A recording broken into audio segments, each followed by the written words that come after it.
Audio listeners, we've got a holiday set up here. I want to talk to Candy Cane. I want to talk to Candy Cane. Candy Cane. And we've got a mostly Christmas setup and then one pathetic little plastic menorah for me, the K word. Well, there's a lot of online hate going around, and we didn't want to put For them? put a target on our back. Yeah. So put it on my chest instead. Kanye is a viewer, Yeah. and Shalom, Kanye. Shalom. Jesus Christ. but he says he loves Jews. He just also loves. Yeah, let's not talk. Let's not anyway, get into I don't the know fucking. I don't know what his deal is. So listen, folks. We had last week. It was a big. I wanted to give everybody a quick little market update because that's what you tune in for, right? It's that and the shenanigans. Well, shenanigans aside, the market had that big rally last week from J. Powell, basically making everybody go, "Oh, they're gonna slow down. Oh, the worst is behind us." Well, guess what happened? Just like the market does, it taketh and it giveth. And that last week it giveth, and this week it certainly did taketh because it already gave back all of those gains. Fuck yeah! It already gave it all back. And the S&P closed below the all-important long-term 200-day moving average just 3 days after closing above it for the first time in months. And this guy, what is his name? Nick Timir? How do you pronounce that? It looks Greek, right? It does. Timiraos? Yeah, Timiraos? I didn't know about this. You seem to have already known. he's the guy. He's basically known as the person who gets the scoop before everyone. And He always has the tip before everyone else. Like when the pivot came in, he was the one who broke the story. He always breaks the story of the interest rate. So he's plugging J. Powell Yeah. on the side or something. Doubt it, but I wonder if any big hedge funds or something are trying to tap his phones or anything like that, or trying to butter him up, because this man has very valuable knowledge then, if that's the case, right?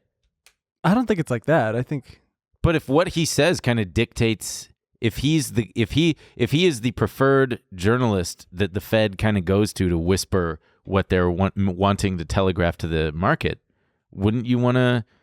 If you're crybaby Bill Ackman, wouldn't you want to cry in this guy's ear? I guess so. Get him He seems feel to break bad for it you? pretty quickly. Yeah. I don't think he's sitting on it. Yeah, that's true. Yeah, that's true. I wonder how quickly he does break shit.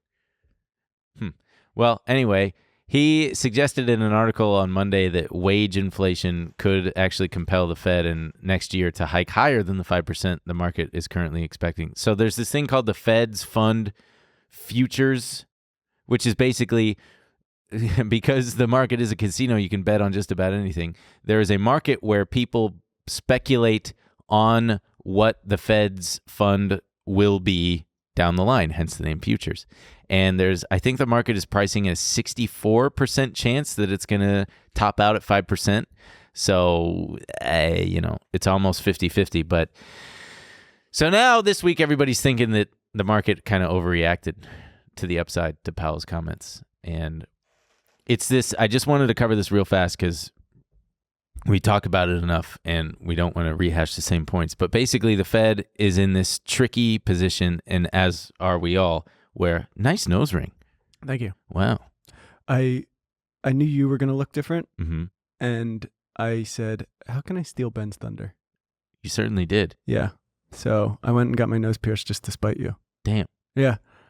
That's powerful spite. I'm petty, baby. I'm petty. Damn.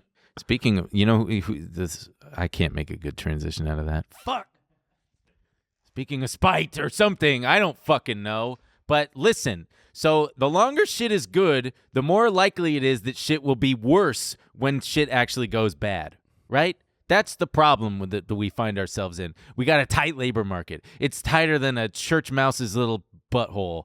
And we got higher wages. It's higher than a teenager hitting a bong for the first time, right? Okay, everybody. So those two things mean what? It means that the economy is still running hot, which means what? That the inflation is going to stick around longer, which means what? J-Pow might have to really jam the fucking button this time. That the Fed has to keep the rates higher longer, and the market don't like that.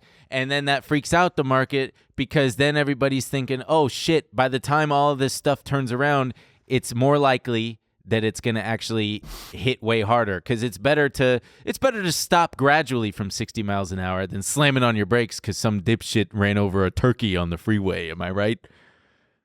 Oh yeah.